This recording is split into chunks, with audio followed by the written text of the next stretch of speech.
नमस्कार फ्रेंड्स, स्वागत है आप लोगों का क्लास के चैनल में। मेरा नाम है गुरमीत सिंह रिहल और हम लोग जो है चैप्टर 5 सीख रहे हैं क्लास 10th का।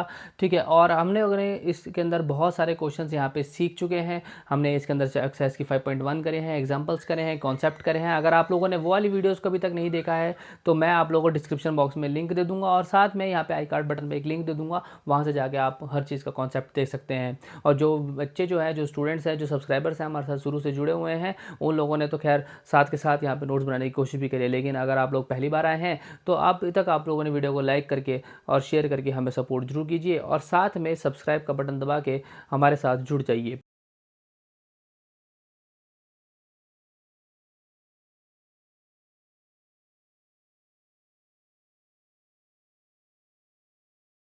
तो चलिए स्टार्ट करते हैं। सबसे पहले वो क्वेश्चन क्या बोलता है मैं आपको वो समझाने की कोशिश करता हूँ, क्योंकि बच्चों के साथ दिक्कत ये होती है कि पेपर करने तो पहुँच जाते हैं लेकिन वहाँ पे उनसे क्वेश्चन ही समझ में नहीं आता और फिर उसके बाद अपना तुक्के उनके चल पड़ते हैं। तो पहले मैं आप लोगों को क्वेश्चन समझा देता हूँ कि वो कहना क्या चाह रहा है। क्वेश्चन ये बोलता है कि आपको एक AP निकालनी है, AP पूरी की पूरी फाइंड करनी है, जिसके अंदर आपको बोलता है जो थर्ड टर्म है वो 16 है। तो सबसे पहले आप यहाँ गिवन में लिख लेंगे उस चीज़ को।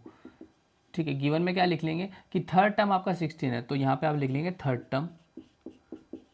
और थर्ड टर्म अगर आप इसे मानेंगे तो आप इसे A1 मान, A3 मानना, A3 मान लेना। ठीक है, तो वो कितना है आपका 16 है। ठीक है, अभी हम उस पर चलेंगे जो आपको समझाया गया है। अगर A3 16 है तो इसका मतलब आपके पास फॉर्मूला बन जाएगा A+3 - 1 into D is equal to 16।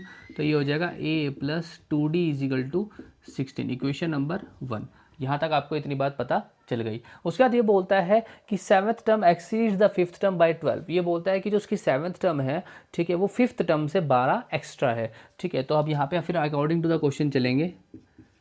According to the question, ठीक है, हिंदी वाले प्रश्नानुसार। तो मुझे नहीं लगता कि आप लोगों को हिंदी इंग्लिश में कोई इशू होता होगा। ठीक है, अगर होता है तो कमेंट कीजिए, हम लोग हिंदी के लिए भी अलग से वीडियो बना देंगे। तो बाकी है कि समझाने की कोशिश मेरी पूरी यही है कि आपको हर चीज़ समझ में आ जाए। अकॉर्डिंग टू द क्वेश्चन अगर हम चलेंगे तो यहाँ पे बोलता है कि जो सेवन्थ टर्म है, ठीक है, वो फिफ्थ टर्म से कितनी एक्स्ट्रा है, वो 12 एक्स्ट्रा। अगर मैं फिफ्थ टर्म में 12 जोड़ दूँ तो हमारा काम हो जाएगा। अच्छा, एक काम करते हैं, इसको उधर ले जा लेते हैं। ये हो जाएगा A7 माइनस का A5 इजिकल टू 12। अब A7 की वैल्यू आप कैसे निकालें, जैसे हमने इसकी निकाली थी। तो अगर A3 निकालना है तो A+2D होता है, तो 7 निकालोगे तो हो जाएगा A+60, एक लेस हो जाएगा। माइनस यहाँ जरूर ब्रैकेट लगाइए, जो बच्चा ब्रैकेट ही लगाता है यहीं पे कंफर्म गलती करता है। ठीक है, तो A5 है तो क्या हो जाएगा A+4D हो जाएगा, यहाँ पे आ जाएगा 12। यहाँ तक मुझे नहीं लगता कोई इशू होगा। अब आप इसे सॉल्व करेंगे, यहाँ पे हो जाएगा A+6D और यहाँ पे माइनस आ जाएगा, माइनस का A, यहाँ पे हो जाएगा 4D। अच्छा, प्लस माइनस माइनस, यहाँ पे माइनस आएगा। ठीक है, यहाँ पे आ जाएगा 12। A से A कैंसिल आउट हो जाएगा। यहाँ पे आपके पास आ जाएगा 6D माइनस का 4D इजिकल टू 12। और 6D में से जब से 4D को घटाएंगे यहाँ पे आपके पास आ जाएगा 2D इजिकल टू 12। और यहाँ पे D की वैल्यू जो है आपके पास आ जाएगी 12/2। इसको सॉल्व करेंगे तो आ जाएगा 6। यहाँ तक हमारे पास D आ चुका है। यहाँ तक हमारे पास D आ चुका है। तो अब आपके पास कॉमन डिफरेंस जो है यहाँ पे आ चुका है। तो मैं यहाँ पे लिख देता हूँ आप लोगों के लिए कॉमन डिफरेंस। देखिए, कोई भी चीज़ जो है मैं यहाँ पे मिटाऊंगा नहीं, ठीक है, क्योंकि देखिए यहाँ पे मैं अगर मिटा दूंगा तो फिर आप लोग समझ नहीं पाएंगे। और कुछ बच्चे ऐसे होते हैं जो लास्ट के टाइम पे स्क्रीनशॉट लेते हैं, ठीक है, और वहाँ से उसको उतारते हैं, पहले समझते हैं, फिर उसके बाद यहाँ जो पूरा होता है स्क्रीनशॉट से ले लेते हैं, फिर खुद करने की कोशिश करते हैं। देखिए, जो भी क्वेश्चन मैं कराता हूँ, ठीक है, तो पहले ना आप उसको समझ के पूरा ढंग से खुद करके देखिए कि आप फिर देखिए उसमें क्या गलती हो, क्योंकि जो गलती आप यहाँ करोगे ना वही गलतियाँ सेम आप लोगों की पेपर के टाइम पे भी होगी। ठीक है, तो इससे अच्छा आप कोई भी क्वेश्चन जब हम आपको कराते हैं तो पहले आप उसको एक बार खुद भी मतलब करने के बाद, एक बार समझने के बाद अपने आप खुद देखिए, बिना देखे करके देखिए। ठीक है, जो गलतियाँ नहीं होगी आपके सामने होगी। आप यहाँ गलती कर सकते हैं, आपके पास पूरा टाइम है, लेकिन पेपरों में आप गलती करते तो फिर उसकी कोई वैल्यू नहीं है। ठीक है, आपकी सारी मेहनत साल भर की बर्बाद हो जाएगी।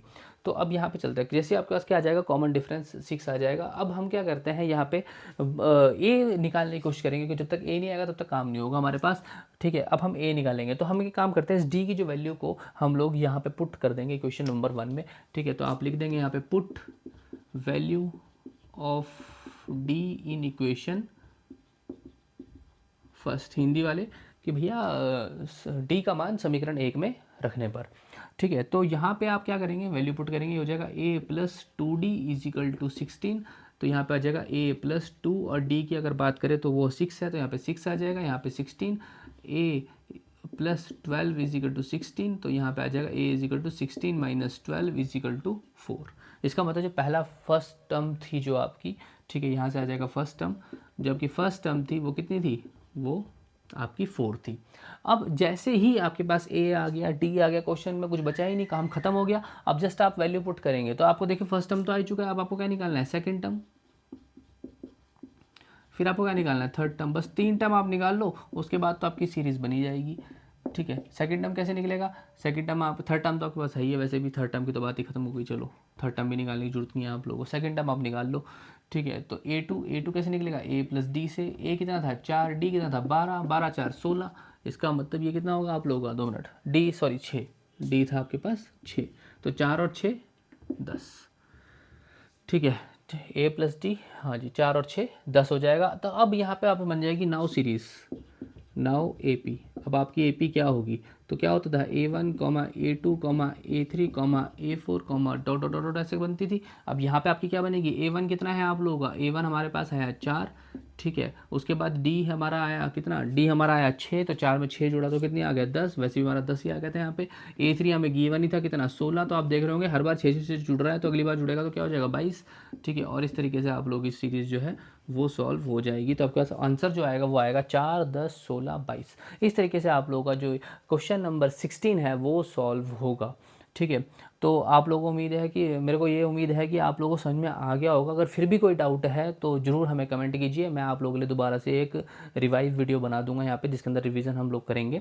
ठीक है, और पेपरों के टाइम पे मैं आप लोगों के लिए लॉन्ग वीडियोस लेके आऊँगा। अभी फिलहाल जो है हम लोग धीरे धीरे टॉपिक की ओर बढ़ रहे हैं, एक एक वीडियो बढ़ रहे हैं। क्यों, क्योंकि आपको एकदम से अचानक से अगर आपको क्वेश्चन ढूंढना है, कोई पेपर में आ जाता है, आपने ढूंढ लिया हाँ जी ये क्वेश्चन है, इस एक्सरसाइज का ये वाला क्वेश्चन है, तो आप जस्ट नेट पे सर्च मारेंगे, ठीक है, एक्सरसाइज 5.2 क्वेश्चन नंबर 16, और जस्ट हमारे इंस्टीट्यूट का नाम लिखेंगे रियल क्लासेस, और आपको तुरंत वो हमारी प्लेलिस्ट के अंदर शो हो जाएगा।